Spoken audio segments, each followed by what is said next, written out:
असूली तौर पे ये याद रखिएगा कि किसी लड़की के लिए कभी अपनी माँ की बेकदरी मत कीजिएगा।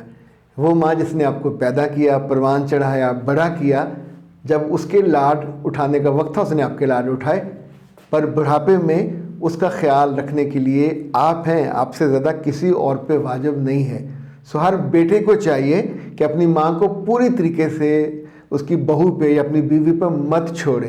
तो पहली बात यह कि बुढ़ापे में माँओं को सबसे ज़्यादा उनकी अद्वियात की केयर करनी होती है, तो उनकी दुआ कभी ख़त्म ना हो, उसको आते जाते देख लिया करें। नंबर 2, रात को उनको भूख ज़्यादा लगती है, नींद कम आती है, तो उनके कमरे में खाने की लिए फल, बिस्किट्स, रस, जो जो उनको पसंद है।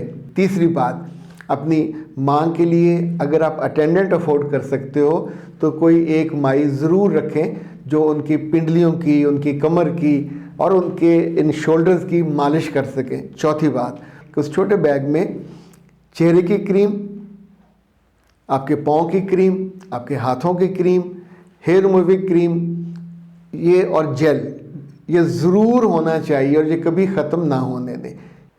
माँ का बुढ़ापा यही वो वक्त होता है जब उससे ज़्यादा दुआएं लेनी चाहिए और आप अपनी ज़िंदगी को महफूज भी करें और खुशगवार भी करें।